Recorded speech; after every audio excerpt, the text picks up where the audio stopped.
علامتیں جو کہ بالکل خرق عادت کے انداز میں ہوگی، جن کا معاملہ جو ہے وہ آپ کے ناپ تول میں نہیں آ سکتا، آپ کی کیمسٹری فزکس اس کا جو ہے وہ نہیں کر سکے، ادراک ہوگا یہ قیامت کی۔ ان میں نمبر ایک کیا ہے؟ ایک بہت بڑا دھواں آئے گا، پوری دنیا کو لپیٹے گا۔ نمبر دو، دجال کا ظہور ہوگا جو اپنی خدائی کا دعویٰ لے کر آئے گا اور بنوائے گا۔ اس کے ہاتھ میں ہو جائیں گے، قبضے میں ہو جائیں گے سارے ذرائع پیداوار کے۔ اس کی طرف بھی پہلا قدم اٹھ چکا ہو، ٹرپس کے نام سے معاہدہ ہو چکا ہے۔ کوئی ملک اپنا بیج پیدا نہیں کر سکتا ہو، یہ بیج ہم نے ڈیولپ کیے ہیں۔ ان کے ڈیولپمنٹ سے پہلے تم ایک ایکڑ سے کتنی گندم لیتے تھے، آج کتنی لے رہے ہو؟ کس بنا پر؟ جینیٹکس کا جو کام ہم نے کیا ہے اس کی بنا پر ہو رہا۔ ہاں تو ہمارا حق ہے، اس کی رائلٹی ہمارے پاس آنی چاہیے۔ لہذا صرف ان اداروں سے، ملٹی نیشنل سے خریدا جائے گا بیج، اور بیج بھی وہ دیں گے وہ کہ جس سے جو فصل اگے گی وہ بیج نہیں لا سکتی، وہ بیج کا کام نہیں کر سکتی۔ جیسے آپ کو معلوم ہے کہ آپ کے ہاں جو گوشت کھایا جاتا ہے مرغے کا، تو مرغا وہ جو ہے اس میں مرغا ہو یا مرغی ہو، اس کے اندر کوئی وہ کیفیت ہی نہیں ہے۔ ان کے انڈے جو ہے ان سے آپ بچے حاصل نہیں کر سکتے، ہے تو انڈا، دیکھنے کو تو انڈا ہے، لیکن وہ بنڈا جو ہے اس سے بچہ تو نہیں حاصل کر سکتے۔ ایسے ہی وہ گندم کا بیج دیں گے، نظر آئے گی گندم، لیکن اس کے اندر وہ صلاحیت نہیں ہے کہ اس سے جو فصل اگے گی اس کا نتیجہ جو ہے وہ بھی آپ لے سکیں۔ یہ ہونا ہے، اللہ جانے، قدم اٹھ رہے ہیں ادھر۔ پھر یہ ہے کہ دابۃ الارض، زمین سے ایک حیوان نمودار ہوگا، زمین شق ہوگی۔ ابھی میں کہہ رہا ہوں خرق عادت ہے، یہ چیزیں وہ نہیں ہیں جو ہماری کسی حساب کتاب میں جو باتیں پہلے آئی ہیں وہ تو حساب کتاب میں آ رہی ہیں، ساری سمجھ میں آ رہی ہیں، ساری چیزیں مشاہدہ ان کا ہو رہا ہے۔ لیکن یہ ہے کہ دابۃ الارض، یہ کہتے ہیں کہ کوہ صفا، اس میں تو نہیں ہے حدیث میں، کوہ صفا پھٹے گا اور اس میں سے ایک حیوان دابہ وہ ظاہر ہوگا، تو اسی لیے فرمایا ہے وَإِذَا وَقَعَ الْقَوْلُ عَلَيْهِمْ أَخْرَجْنَا لَهُمْ دَابَّةً مِّنَ الْأَرْضِ تُكَلِّمُهُمْ، تو ہم اندر سے پیٹ کے چیر کر زمین کے پیٹ کو ایک حیوان کو برآمد کریں گے جو انسانوں سے بات کرے گا، گفتگو کرے گا۔ نمبر 4، طلوع الشمس من المغرب، یہ بھی خرق عادت۔ سورج تو طلوع ہوتا ہے مشرق سے، غروب ہوتا ہے مغرب میں، لیکن اس وقت معاملہ الٹا ہو جائے، یعنی جو کائنات کے اندر جو گڑبڑ ہوگی کچھ سمجھ میں بات آتی ہے کہ یہ معاملہ جو ہے یہ تو اس پورے سولر سسٹم کو اگر بدل دیتے ہیں تو مشرق مغرب ہو جانا، مغرب مشرق ہو جانا، یہ بالکل سمجھ میں آنے والی بات ہے۔ اس کے بعد ہے عیسیٰ ابن مریم کا نزول، جس کے بارے میں آج میں نے گفتگو کی ہے تفصیل۔ حضرت عیسیٰ یہ نزول ہونا ہے، یہ علامات قیامت میں سے حضور نے بیان فرمایا ہے، اور قرآن مجید کی جو اصطلاحات ہیں اس کے حوالے سے میں نص قطعی جو ہے وہ میں آپ کے سامنے رکھ چکا ہوں۔ پھر یاجوج ماجوج کا ایک معاملہ ہے، یہ میں ابھی اس وقت زیادہ اس پر بات نہیں کر سکتا۔ حضرت عیسیٰ علیہ السلام کے نزول کے بعد دو کام ہوں گے، یہودیوں کا قلع قمع ختم، تمام یہود، ایک کام تو یہ ہونا ہے، اور نمبر 2 عیسائیت کا ختم ہو جانا، کرسچینٹی، عیسائیت کی نفی کر دیں گے، بھائی تم مجھے خدا کا بیٹا بنائے بیٹھے ہو، میں تم خدا کا بیٹا نہیں ہوں، میں تو اس کا بندہ ہوں، رسول ہوں، میں نے تم سے کب کہا تھا کہ مجھے خدا کا بیٹا بناؤ۔ نمبر 2 یہ کہ وہ خنزیر کو قتل کر دیں گے، یعنی یہ تم نے خنزیر کب سے کھانا شروع کر دیا؟ میں تو تم کو نکاح اجازت دے کر گیا تھا، یہ تو شریعت موسوی میں حرام تھا، اور میں کہہ کر گیا تھا کہ یہی شریعت تم پر لاگو رہے گی، ہاؤ کم تم نے کیسے یہ؟ آج بھی بہت سے رومن کیتھولکس جو ہے وہ سور نہیں کھاتے، وہ ہے ان کے اندر کچھ نہ کچھ بعض جو ہے جو حضرت عیسیٰ کی تعلیمات کا کچھ اثر ان کے ہاں ہے۔ میں تو ایک مرتبہ، یہ 1971 کی بات ہے، 4-5 دن کے لیے برسلز میں رکا تھا، اس لیے کہ وہاں مجھے ایک صاحب نے خط لکھا تھا کہ وہاں ایک نوجوان ہے، ابھی اس ایمان لایا ہے، اور اس کے کچھ مسائل ہیں، ہم کوشش کر رہے ہیں ان کے مسائل حل کریں، آپ بھی جا رہے ہیں۔ میں انگلینڈ جا رہا تھا تو واپسی پر آپ ان کے یہاں چند دن ٹھہرے، میں حیران ہوا، ویسے اس نے مجھے اپنے گھر ٹھہرایا نہیں، اس لیے کہ ماں باپ تو اس کے کرسچن تھے، اچھا، اور پولیس کا چیف آفیسر اس کا باپ تھا، چیف آف پولیس فورس۔ اس نے مجھ سے ایک دن کھانے پہ بلایا، ویسے ہوٹل میں ٹھہرایا مجھے، اس نے کہا آپ اطمینان سے یہاں کھانا کھائیں، اس گھر میں نہ آج تک کوئی شراب کی بوند آئی ہے اور نہ ہی کوئی بوٹی آئی ہے سور۔ Amazing. اب اکلوتا بیٹا تھا یہ عبدالعزیز، نے بعد میں بیان رکھا، وان کینٹر اس کا نام تھا جو کہ اوریجنل تھا، پھر اس نے نام رکھا عبدالعزیز وان کینٹر، پرانا نام بھی باہر رکھا. نہایت نیک، نہایت خوبصورت، 28 سال کی عمر تھی، Very young. اور اس وقت میں نے دیکھا تھا کہ اس کی فقہی معلومات جو ہے میری معلومات سے 10 گنا زیادہ. Oh. اس کی وجہ کیا ہے؟ وہ گیا تھا موراکو میں ایز اے ٹیچر، ملازمت کرنے، پیسہ کمانے. وہاں وہ مسلمانوں سے اس کا ہوا رفت ضبط ہوا، اسلام کی تعلیمات سامنے آئی، اسلام لے آیا. اب اکلوتا بیٹا ہے، اور ماں باپ جو ہے کرسچن کیتھولکس. جب وہاں سے واپس آیا تو پھر کہتے ہیں کہ ہمارے درمیان ایک معاہدہ ہے، وی آر لیونگ ٹوگیدر، لیکن یہ معاہدہ ہے ہم مذہب پہ بات نہیں کریں گے، بس باقی جو بھی ہے وہ ساتھ رہ رہے ہیں. لیکن میں حیران ہوا، مجھے معلوم نہیں تھا. اچھا اس کے بعد اس نے جب اسلام کا فیصلہ کیا تو اس کے سامنے سوال آیا کون سی فقہ اختیار کروں. تو اس نے بڑی جو ہے تھورو اسٹڈی کی ہے تمام فقہوں کی، کمپیریٹو اسٹڈی. ان کو کرنے کے بعد پھر فائنل فیصلہ اس کا یہ تھا کہ حنبلی فقہ میں اختیار کروں گا. چاروں فقہوں میں سب سے لیٹسٹ حنبلی ہے، یعنی حنفی نمبر 1، پھر مالکی نمبر 2، پھر اس کے بعد شافعی نمبر 3، پھر یہ امام احمد ابن حنبل ہے.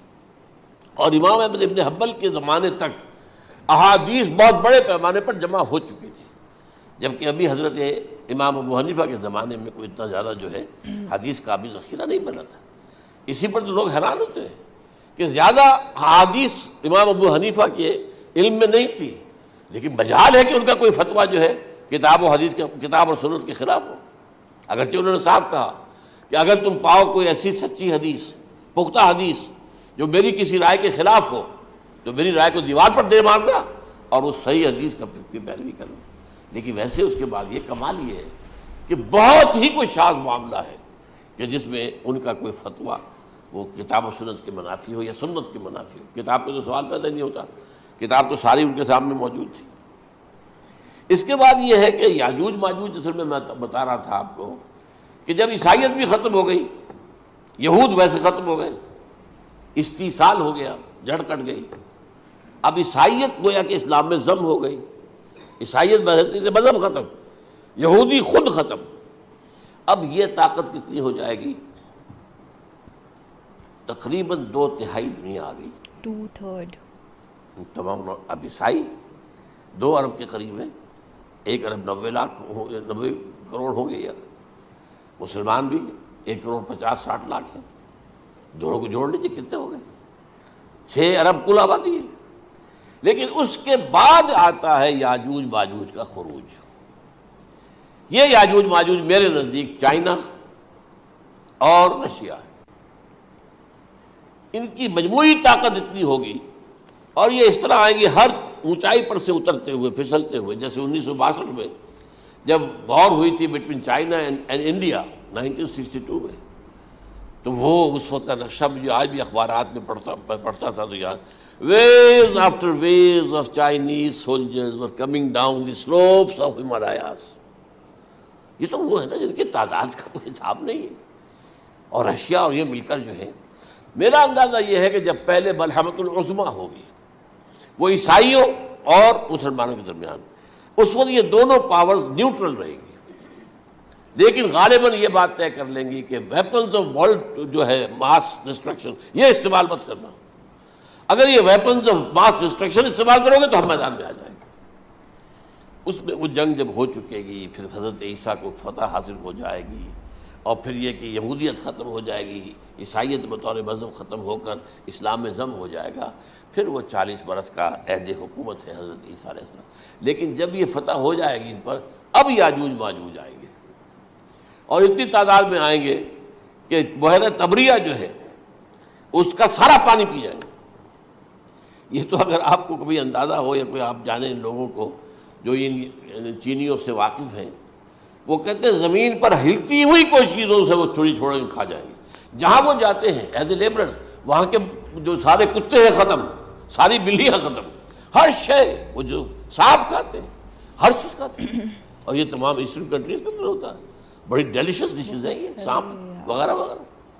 اور یہ جس طرح کھا جائے، پانی پی جائے، ایک قطرہ نہیں رہے گا اس پر، تو پھر جو ہے اللہ تعالیٰ اس وقت جو ہے اس میں ایک ایسی بیماری پیدا کرے گا، یہ سب مر جائے. یہ معجزے سے ہوگا. یہ دیکھیے یعنی ان کے اوپر فتح جو ہے وہ عام لڑائی کے ذریعے سے نہیں ہوگی، بلکہ اس کے اوپر فتح جو ہوگی وہ اللہ تعالیٰ سے ہوگی. ایک بیماری پیدا ہوگی، سب مر جائے گا. اور اس کے بعد اللہ تعالیٰ ایسے پرندے بھیجے گا بڑی لمبی لمبی گردنوں والے، وہ ان سب کو کھا جائیں گے. جیسے ہمارے ہاں گدھ ہوتے ہیں وہ ان کو صاف کر دیں گے. ورنہ تو یہ ہے کہ پوری دنیا کے اندر جو بدبو اور جو پیدا ہوتا معاملہ اس سے، تو اس نوع انسانی کی بقا ممکن نہیں تھی. ان کے خاتمے کے بعد پھر یہ ہوگا کہ حکومت اسلامی جو ہے پوری دنیا میں حضرت مسیح علیہ السلام کی ہوگی. 45 برس وہ رہیں گے. اسی میں وہ کہلن بھی آ جائے گا، وہ فی المہد و کہلن جو میں نے شروع میں بیان کیا تھا. اسی میں پھر یہ ہے کہ وہ شادی بھی کریں گے، ان کی اولاد بھی ہوگی، اور پھر ان کا انتقال ہوگا تو حضرت حضور صلی اللہ علیہ وسلم کے حجرے میں، وہیں پر جہاں حضور اور ابو بکر اور عمر رضی اللہ تعالیٰ عنہم دفن ہیں، وہیں پہ ان کو دفن کیا جائے گا. اور قیامت کے دن حضور فرماتے ہیں کہ میں اور یہ تینوں ساتھ نکلیں گے. تو یہ ہے حالات و واقعات. بہرحال اس میں یہ ہے کہ یہ نوٹ کر لیجئے کہ جہاں تک ہمارے ہاں آج کل کا معاملہ ہے، میرے نزدیک میں یہ کہنے پر مجبور ہوں، جو رفع و نزول مسیح کو نہیں مانتا وہ کم سے کم منکر حدیث ضرور ہے. میں اس سے کم کا فتویٰ نہیں دے سکتا. اب یہ ہے کہ جو لوگ مہدی کو نہیں مانتے ان کا معاملہ میں مختلف سمجھتا ہوں. چند منٹ لے رہا ہوں آپ کے اور اس لیے کہ ان کی حدیثیں صحیح ہیں میں نہیں ہیں، بخاری مسلم میں نہیں. اور یہ کہ بہرحال ان کا معاملہ جو ہے وہ ایسا نہیں ہے حضرت عیسیٰ کا. حضرت عیسیٰ کے آنے کا جو کچھ ہوگا وہ تو میں نے آپ کے سامنے بیان کر دیا. لیکن یہ ہے کہ حضرت مہدی ہمارے نزدیک اس میں خرق عادت کوئی ہے ہی نہیں. جیسے ہر صدی کے مجدد ہوتے ہیں، آخری صدی کے مجدد وہ ہوں گے، اور میرے نزدیک یہی آخری صدی ہے، اور اسی میں حضرت مہدی کا ظہور ہو جانا. سعودی عرب میں کوئی خانہ جنگی ہوگی کسی بادشاہ کے انتقال پر، اور پھر اس وقت یہ ظاہر ہوں گے. اس وقت ملک کے حالات کو سنبھالنے کے لیے لوگ ان کو زبردستی نکالیں گے، چھپے ہوئے ہوں گے ایک گھر میں. یہ حضرت ام سلمہ رضی اللہ تعالی عنہ کی روایت ہے کہ ایک بادشاہ کے انتقال پر یہ خانہ جنگی ہو جائے گی، اور ایک شخص مدینے سے بھاگ کر مکے میں چھپ جائے. یہ تو ہے ان کے الفاظ، میں توجیہ کر رہا ہوں. یہ لوگ ان کی طرف دیکھ رہے ہوں گے کہ یہ جو وقت آیا ہے فتنے کا ہماری قوم پر، ہمارے ملک پر، تو ان کی شخصیت ایسی ہے کہ یہ بیچ میں آئیں، صلح صفائی کرائیں، اور وہ جو ہے اس ذمہ داری سے بچ کر بھاگیں گے اور جا کر مکے میں چھپ جائیں گے. پھر لوگ انہیں تلاش کر کے نکالیں گے اور زبردستی ان کے ہاتھ پر بیعت کریں گے، ورنہ وہ اتنے بڑے منصب کو. اور پھر یہ بھی ہے، ایک حدیث میں آتا ہے یصلحو فی لیلۃ واحدہ، ایک رات میں ان کی مکمل اصلاح کر دیں گے. یعنی اگر کوئی تھوڑا بہت نقص اور عیب کوئی ہوا بھی، کوئی کمی کوتاہی ہوئی بھی، تو اللہ تعالیٰ ایک رات میں اصلاح کروا دیں گے. لیکن ہمارے نزدیک اس قدر کوئی خرق عادت ہے ہی نہیں. البتہ جو کہتے ہیں اہل تشیع، وہ خرق عادت ہے کہ ان کے 12ویں امام جو ہے وہ بچپن ہی کے اندر اس خوف سے کہ جو بنو عباس بادشاہ ہیں وہ ان کو قتل کر دیں گے، تو وہ ایک غار میں چھپا دیے گئے. اب وہ 1200 برس سے اس غار کے اندر چھپے ہوئے، اور اس کے بعد وہ ظاہر ہوگی، وہ امام مہدی ہوں گے. اس میں خرق عادت ہے. لیکن میں یہ کہتا ہوں کہ محض خرق عادت کی بنیاد پر ہم اس کی نفی نہیں کریں گے. کیوں؟ کیا ہم یہ نہیں مانتے کہ اصحاب کہف 300 برس تک سوئے رہے؟ یہ کیا عام بات ہے؟ حضرت عزیر علیہ السلام اللہ نے انہیں موت دی، موت، اور 100 برس کے بعد زندہ کر کے اٹھا لیا. تو خرق عادت حضرت عیسیٰ کو ہم اتنا بڑا خرق عادت مانتے ہیں کہ اٹھا کر آسمان پر، تیسرے آسمان کے اوپر ہیں، موجود ہیں، اب بھی ہیں. شب معراج میں تیسرے آسمان پر حضور کی ملاقات ان سے ہوئی. تو یہ خرق عادت کی بنیاد پر نفی نہیں ہم کرتے. ہو سکتا ہے، لیکن یہ کہ اس کے لیے ہمارے پاس کوئی دلیل نہیں، کوئی احادیث نہیں، کچھ نہیں، اس لیے ہم اس کو نہیں مانتے. البتہ خود وجود جو ہے حضرت مہدی کا وہ کوئی عجیب بات نہیں ہے. وہ تو جیسے پہلے بھی آئے ہیں ہمارے مجددین، ایسے مجدد ہوں گے اور دین کو تازہ کر دیں گے. ایک صحیح اسلامی ریاست جو ہے وہ عرب میں قائم ہو جائے گی دوبارہ. حضور نے فرمایا وہ عدل اور انصاف سے عرب کو اسی طرح بھر دے گا جیسے کہ وہ اس سے پہلے ظلم اور جور اور زیادتیوں کے سے بھری ہوئی ہوگی. تو یہ کام ہوگا، یہ تو مجدد کا کام ہوتا ہی ہے اس حوالے سے. لیکن بہرحال میں نے پھر بھی کہا کہ اگر احادیث کی کمزوری کی وجہ سے کہ صحیح عین میں نہیں ہے، اگر کوئی شخص انکار کرے تو مجھے کوئی اعتراض نہیں ہے، ٹھیک ہے، لیکن جو حضرت عیسیٰ کے نفع سماوی اور حضرت عیسیٰ کے نزول کا انکار کرتا ہے وہ کم سے کم، میں انہیں اور آگے کوئی فتویٰ نہیں دیتا کہ وہ کافر ہو گئے یا یہ ہو گیا یا وہ ہو گئے، لیکن منکر حدیث کے لائن میں تو وہ لازماً کھڑے ہو گئے۔